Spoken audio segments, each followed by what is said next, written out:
Welcome back to Curious Combinations, and Everything's Unoriginal podcast. I'm AF Tanith, and today I'm covering Vampire Knight Season 2, Episodes 7, 8, and 9. Now, when I first started this show, I found the whole thing very charming. It was so painfully 2008 in such an amusing fashion. It was a delightful nostalgia for me. But that was Season 1, and this is Season 2. And oh boy, has Season 2 been an absolute slog. I actually ended up taking a few days off at around the halfway point of the season, and I wasn't sure what was happening. Trying to get myself in the headspace to watch the show, which involves recording my reactions and writing the podcast script, it was like pulling teeth, and I couldn't figure out what was wrong. Why was I suddenly procrastinating? What was going on in my life that was making me reluctant to get back to work on such an enjoyable project? But it turned out that there wasn't any outside force bumming me out and distracting me from getting back into a show that I was enjoying. I finally put my finger on it yesterday when I made up my mind to jump back into Season 2 this morning. I wasn't enjoying Season 2. I was coasting on my enjoyment of Season 1, feeling very comfortable in my assessment of the show as something that I enjoyed, and so I had not fully processed that no, Vampire Knight Guilty was not turning out to be something that I was enjoying at all. Because like I said, this season so far has been a slog. We're not really building the world much anymore. We're not really fleshing out background characters either. Hell, episode 5 had a whole scene that was just a repeat of a season 1 scene for no reason other than fan service. The plot of the season so far has been tangled up in Yuki's relationship drama, which is nothing resembling interesting, and every member of the love triangle is worse than the last, and the one actually interesting character in the whole damn show hasn't actually been given anything interesting to do. It's been a whole fucking mess. Honestly, given that the first 6 episodes of the season are more or less just the plot treading water, I feel like Vampire Knight is genuinely just wasting my time at this point. But let's get into this, shall we? Because while episodes 7 through 9 do finally kick the plot into gear, well, it's taken so long to get here that my initial excitement for the answers has pretty much been worn down to a nub. Part of it was that I was spoiled on the big Yuki reveal, I suppose, but is there really anyone who got this far into the show without putting the puzzle pieces together about who she was? And it's not like the show was doing anything interesting with Yuki's secret identity, not so far at least. But I'm getting ahead of myself. For the millionth fucking time, we find Yuki tossing and turning in bed having vague memories of her dead mom. And then we're on to Shiki for one of the only interesting scenes in this whole set of episodes, and it's over before you can even blink. Rito, possessing Shiki, wastes no time in revealing his identity to Kaname. He confirms that he is indeed Kaname's evil uncle, sort of, and that Kaname was the one who nearly killed him 10 years ago. He also makes a reference to raping Shiki's mom and having intended to rape Shizuka too, so that's fun. Kaname attacks him, but Ichijo jumps in front of Shiki to protect him, and this will be revealed as a stupid moment in retrospect, as Kaname literally could not have actually killed Rito this way. He could have killed Shiki easily, but not Rito, so why the fuck did he attack Shiki in the first place? It's obviously only here to give Ichijo and Kaname a little falling out moment, and that's just bad writing. Anyway, Rito's smug ass announces that he will be living as Shiki for now, and Kaname does nothing about this. It truly doesn't make any sense, honestly. We will see later that 10 years ago he was powerful enough to, destroy Rito's body so completely that it took 10 years to heal, and he did it without even really lifting a finger. Grab Shiki and lock him up in a room somewhere or something until you can find a way to destroy Rito's body. Maybe I'm just not privy to whatever plan Kaname actually has right now, but I don't know. After 1.5 seasons of making it very clear that he is a chess master character, suddenly he's acting like he's powerless and has nothing up his sleeve, and I am just bored.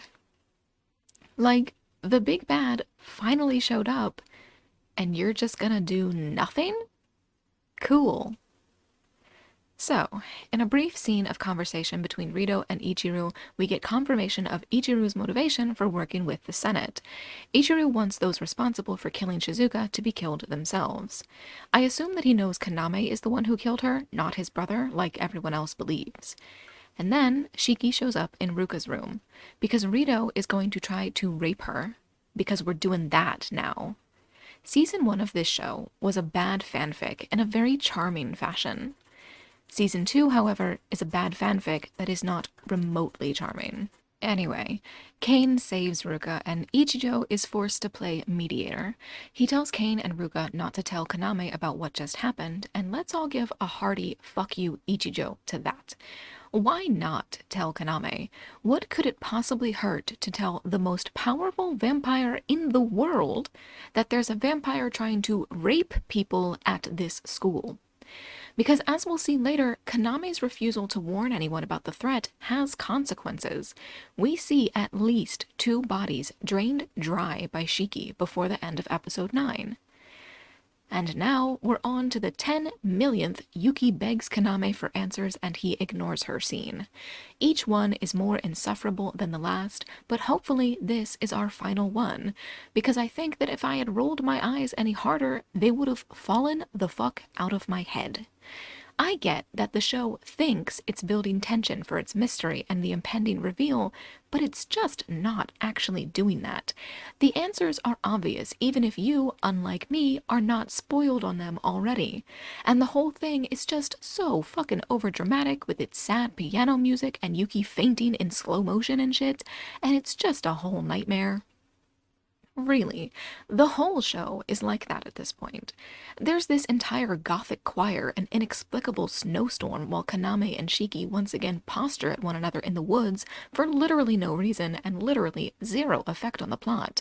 And then Kaname just poofs away like fucking Batman, there 1 second and gone the next, and I think I'm going to get some kind of a muscle strain or something from rolling my eyes this hard. More relevant to my interests, or at least it would be if Yuki were not 15 fucking years old, is the moment when Yuki finally kind of breaks down after the hallucinations and manipulations she's suffered. Zero comes in unexpectedly and she throws herself onto him, realizing who he is only after she's got him pinned beneath her on the floor while she straddles him with her hands around his neck. And while I would like to enjoy how delightfully subby Zero gets in this moment, Yuki goes into another sad girl, woe is me, I'm such a bad person rant and absolutely ruins it. Again, her being 15 is the thing that most ruins this scene for me, but Yuki being her usual pathetic self would have ruined it too had she not been, you know, a child. And then she throws back on her fake smile and ushers him out of the room, in time for Kaname to sweep in through the window like he thinks he's in a music video. Can you imagine how many AMVs this shot showed up in back on early YouTube? How many little girls were lining this shot up with their favorite lyrics from My Immortal, Animal I Have Become, or Numb?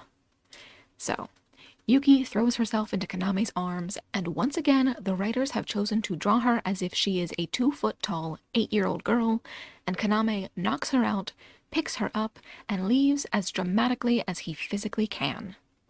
And then, as the snow falls around them, he tells her that this is the last time she won't be broken.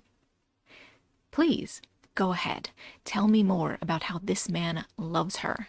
That is definitely the way people talk about someone they're in love with. And then he bites her, because it's not a vampire show unless the vampire love interest bites the main girl. And, well, I just want to pause to reflect on this moment. I wonder, I suppose, if this is necessary, or perhaps why this is necessary. I get it on a meta level. This is fan service. I find it repulsive, sure, but I'm not the target audience, now am I? But in universe, what is this about? Something that Shiki says later implies that this was different from what he intended to do to her. He intended for her to drink his blood while still human, which would have apparently destroyed her, maybe? Or Shiki would have been there to destroy her, or something? I don't know. It's very unclear, and it's also horrifying. After 2 seasons of begging Zero to bite her neck and drink her blood, Yuki panics when Kaname does it, and he covers her mouth to make sure she can't scream. It is so upsetting, but then again, so is everything about this weird damn show. And now the scent of Yuki's blood is in the air, so all of the other vampires know what is happening. And worse, so does Zero, who shows up to thoroughly ruin what I thought was going to be a great moment. Kaname kisses his blood into his sister's mouth, and when he pulls away, he asks if she remembers who he is. And she's just about to say it before Zero shows up screaming, and so he manages to ruin what I feel would have been a hilarious go fuck yourself to the audience otherwise. Yes, little girl, you enjoyed that bizarrely vampiric yet chaste romantic moment? Well, fuck you, he's her brother. But as we all know, incest doesn't even slow a shipper down. Nor does the show actually want it to in this case.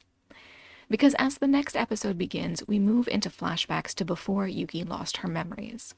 Yuki and Kaname's parents are tickled pink by the thought of how much their prepubescent children are going to bone once they hit puberty, and I cannot believe this got translated into English without the incest being removed.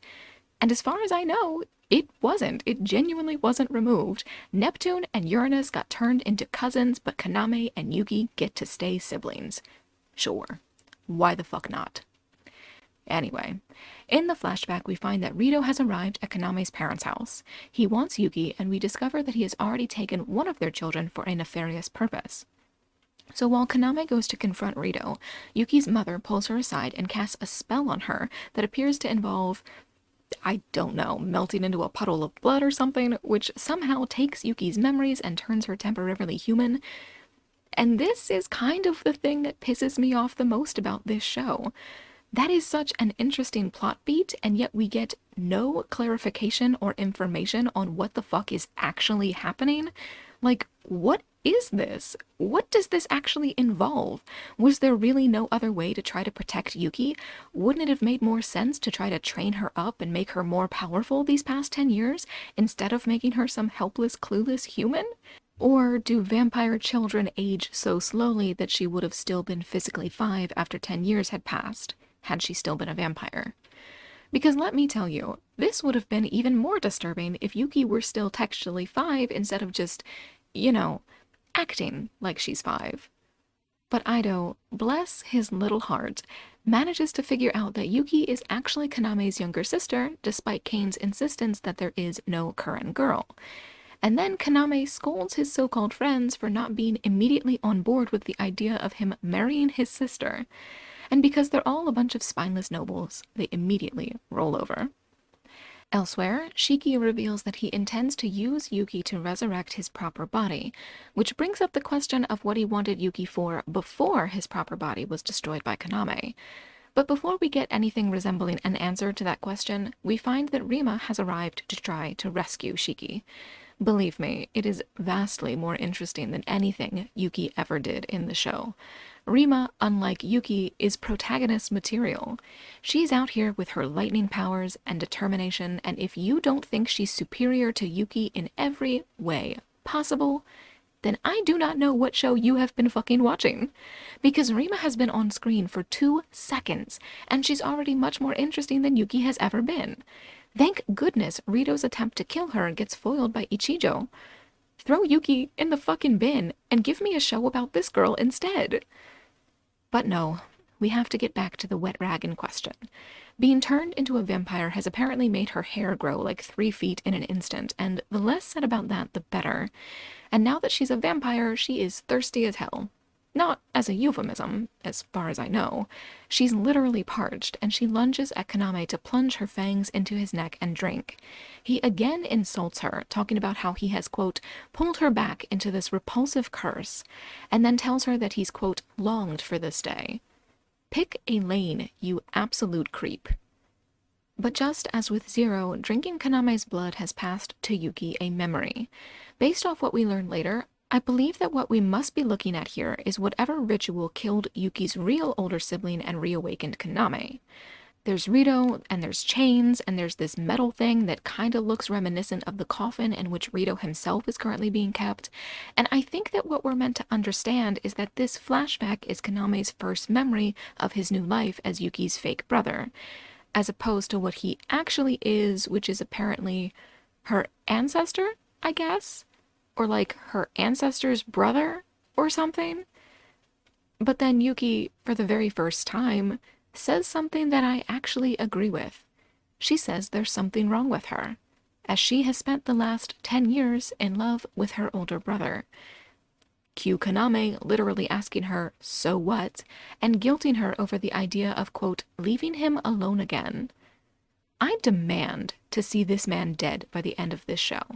Like, I will begrudgingly take a heroic sacrifice at this point, despite the fact that he is nothing resembling a hero. But if he is still alive at the end of this series, and gods forbid if he is together with Yugi at the end of this show, I am going to be putting this down as one of the worst things I have ever seen. Season 1, I repeat, was absolutely fine. It was fun. Season 2, though? Someone send help. So from there, Kaname winds up leaving Yuki alone because that always goes so well, and of course Yuki is up and wandering around in no time. She heads toward the Sun Dorm, where Kaname has instructed the other vampires to not let any students out lest they end up crossing paths with Rito, and when she reaches Zero's bedroom door, Zero pulls the Bloody Rose gun on her. And as the next episode opens, he makes it clear that he very much does intend to kill her for what she has supposedly done to him, as if he is at all fucking relevant to everything that's just been done to her. And because Yuki has no personality whatsoever, it's easy for the show to just throw her characterization away for a moment. She is, when responding to Zero, a whole other person. Even her inflection is totally different. She tells him that he's right, and that she is now only the vampire who consumed the human that she was. It is absolute fanfic edgelord bullshit that makes zero sense. Either this is Yuki telling him what he needs to hear in order to get him to kill her, in which case I call bullshit because she is not that good an actress, or it's Yuki genuinely becoming an entirely different person in this moment, in which case I call bullshit because that might be the worst writing I've ever seen. I'm about to pull my hair out at this point. What the hell has happened to this show? How is it possible for last season to have been so much fun while this season is just so painfully agonizing? But anyway, poor Ido is literally throwing himself at Yuki's feet now that he actually knows who she is, putting her shoes on for her while she cries prettily and morosely reflects upon being expected to suppress her emotions. Again, Yuki has just had a whole personality transplant, and this personality is not any better than the last one. This show is a mess and a half at this point. And at Rito's casket, Ichiro watches for something to happen. And then something does. Kaname arrives and begins monologuing about twins. He compares vanishing twin syndrome to vampirism, based, of course, upon the IRL misconception about vanishing twin syndrome being caused by one stronger twin, quote, eating the other. In reality, it's that one twin gets miscarried, usually because there's a defect in the vanished twin, and it happens in up to 30% of all multifetal pregnancies. According to Ichiro, though, Shizuka had told him that it was a, quote, punishment befitting of hunters because the ancestor of us hunters ate one of the original vampires. To which I say, what the fuck? One of the hunters ate a vampire? They ate them? Like they cooked and ate his flesh? Or what on earth does this mean? Why are we focusing on a love story when there's mythical cannibalism happening in the background? Why must this show insist upon dialing in on the least interesting elements and squandering everything that might actually make for a good story? But to wrap it up, Kaname taunts Ichiro about Zero not devouring him in the womb, and, well, here's hoping that this whole exchange isn't foreshadowing. I don't think Ichiro is like the greatest guy in the world or anything, but if he ends up getting drained dry by Zero, I might have to fight someone. I don't know who, but almost certainly someone. But outside, Yagari has returned. He hasn't been gone long, and he was never very useful, but shit certainly fell apart without him here, didn't it? But he's back now, and he's got orders from the Hunter Society to kill Zero. Cross, though, stands against him. He's not going to let anyone hurt his son. And yes, here he calls Zero his son. It's very touching. Except that it cements the reality of Yuki's two love interests, both being her brothers. And it's also very heart-wrenching because Cross and Yukari are fighting, and they are the closest thing I have to a genuine ship in this show. but they're also not really going to fight each other anyway because Yagari is a secret softie or whatever, and that's really heartwarming, and I just cannot believe that these two aren't a bigger deal in the fandom. They are a perfect slash ship. Do you guys not like them because they're dads? Do you not like them because they're middle-aged? Broaden your minds, children. Broaden your minds. But then Zero's dumbass shows up. Despite the fact that Kaname just fed him more fucking blood like literally yesterday, Zero is turning into a level E all over again. It is just pure insanity at this point. The show is just throwing everything at the wall and hoping no one notices that there is no method to this madness anymore. And so Zero's emo ass tosses Yagari the bloody rose gun and demands that Yagari shoots him. And we just established that Yagari is a fucking softie and kind of Zero's stepdad, so of course he's not gonna do that shit. And then we're back to Kaname. The audience is misled for a moment into thinking that he's attacking Rito, but he's not. He's giving Rito his blood in one of the worst moments of insane troll logic that I have ever seen. It's to keep Yuki safe, sure, but it also makes Rito more powerful, and Kaname, as far as we know, has no way to properly fight him yet. No way to kill him, at least. Kaname is far and away the most powerful vampire in the world, but he can't kill Rito, and so he decides to help Rito resurrect himself because of reasons? Here's hoping he actually does have a plan, because if Captain Chessmaster over here suddenly doesn't have a fucking plan, I am out. The next episode of coverage will just be incoherent pterodactyl noises. That'll be it. I will just wordlessly shriek into a microphone for an hour and a half and then go. But back in the past, Rito confronts his brother, Haruka.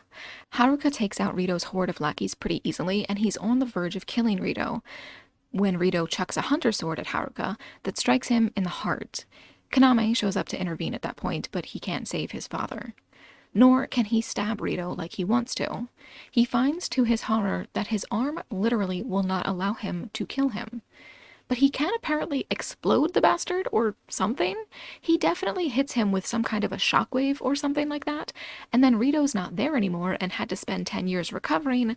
So I guess all I'm saying is that this guy better have a good plan, because otherwise it seems like instead of helping him recover, Kaname should have just tracked him down once every 10 years and exploded the fucker again.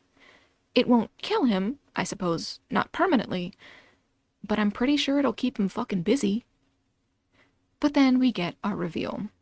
When Rito kidnapped the Curran firstborn, that child was not Kaname. No, that child was somehow used to reawaken Kaname, the quote, progenitor of the Currans, and bind him to Rito's will. And elsewhere, Ichio is conveniently explaining his plan to the audience. He goes on about how he's going to use Rito to supplant Kaname as the head of the Currans and use Rito to further empower the Senate. And, quick question. Is this an anti-democracy show? Yuki and Kaname would be like king and queen vampire if not for their ancestors stepping down and creating some semblance of a democracy. And now we get concrete proof that that democracy is villainous? Are we doing anti-democracy, pro-monarchy young adult fiction now? Can we not? But the scene gives us confirmation of the Hunter Society president being involved. The guy's hanging out with Ichio, plotting evilly, and let me just take a second to point out how shitty it is that there is one gender non-conforming person in this show, and he is not only a villain, he is a traitor pretending to be on the side of the good guys. So we're doing anti-democracy, pro-monarchy, pro-incest, and anti-queerness. What a fun show! And then, as our final shot of the episode, we find Zero locked up once again by Cross and Yagari, this time left alone with the bloody rose gun and his thoughts.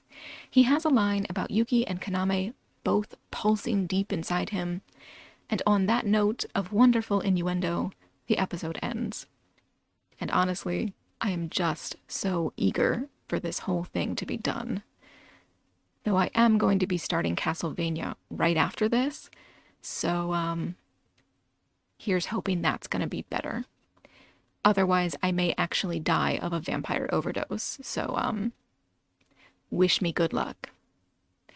Now, obviously, I will have one more episode of coverage of Vampire Knight, and I must admit right up front that I do not currently expect that episode to be any more glowing than this episode has been. I am just looking forward to getting this show over as quickly as possible, if I'm being honest. I'm simply not enjoying the show at this point. Sure, I still do look at season 1 a bit fondly, but even those warm feelings are starting to pretty rapidly cool off at this point, given how disappointed and frustrated I am with season 2. There's just not really anything in this story that appeals to me anymore. Yuki is an atrocious protagonist. Zero and Kaname are both toxic love interests to varying degrees, and I am consistently disappointed by how much interesting world building is languishing, completely neglected in the background of this story. As for the villain, I don't even really understand what the hell his motivation is at this point, nor has the show really convinced me to care about it, and neither he nor what he's doing is especially interesting right now. Nothing interesting is really happening. Period. The closest thing we had to anything interesting this season was the opening of episode 7, when it looked like we were about to have an interesting confrontation. Except then we didn't. And then, I suppose, there's that fight that Rima got to have. She proved herself in that scene to be a far more interesting potential protagonist than Yuki, that's for sure. Rima, as we approach the end of this show, is far and away the most interesting female character that we've got. Yuki is awful, her mother didn't have a personality at all, Maria has completely vanished, Ruka is virtually nothing right now, and Yuki is barely there. Everyone else female is an unnamed member of a shrieking horde of fangirls, and I don't know, this show is clearly aimed at girls and yet doesn't have any truly interesting girl characters. And so I'm kind of stuck on this scene of Rima because I guess it's the closest thing I can see here to what could have been. At this point in the show, I am honestly just shocked that people enjoyed it as much as they did, and I find myself wondering if perhaps the enjoyment of this show is in the same vein as people's enjoyment of the Harry Potter films. Because brace yourselves. The Harry Potter movies are bad movies. Period. They fucking blew. But they were adapting books that were beloved and pretty fun and well-structured, and so the books kind of helped fill in the gaps of the movies to create a fun viewing experience. And maybe that's what's happening here. Maybe to enjoy the Vampire Knight anime, you have to know the Vampire Knight manga. Maybe the manga is delightful and beloved, and the show is banking on that love to earn love for itself. But as someone who hasn't read the manga and has only seen the show, this anime blows. I'm disappointed. I'm dismayed. I am shocked that anyone could ever with a straight face claim that this anime is in any way, shape, or form better than Twilight. It's practically the same damn story. Maybe I'm about to reignite an old fandom war here, but I'm not joking in the slightest. These stories aren't identical, no, but they have the exact same list of glaring flaws. All of the finer details are very, very different, yes, but it's not like the finer details of this story are interesting enough to catapult it to higher heights.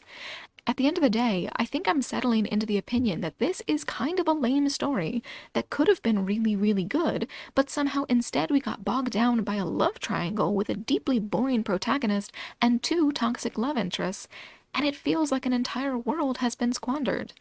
The Vampire Knight universe is one that I feel many fascinating stories could have been told in. And yet the writer, whoever she is, managed to tell the least interesting story possible, which again is what many anti- and quasi-fans of Twilight claim is their biggest complaint about Twilight itself. I'm honestly very tickled by how much this is just the exact same thing all over again. Again, what the hell was in the water in the mid to late 2000s? But anyway, with all of that said, my coverage of Vampire Knight will luckily be wrapping up in 1 week's time. I'm actually going to be watching the final 4 episodes of this show after I finish recording this podcast episode, so keep your fingers crossed for my ongoing sanity. Should I survive this viewing experience, I am going to be moving on to Castlevania next, and beyond that, my schedule is more or less empty.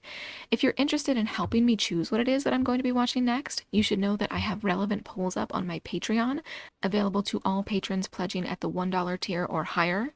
$5 and up patrons will also get access to all of my reaction videos in case you're interested in that kind of a thing. Other than that, I would appreciate if you could consider leaving a rating or a review for this podcast wherever it is possible to do so, and I hope that you will join me again next week for my final episode of Vampire Knight coverage. And as always, thank you so much for listening.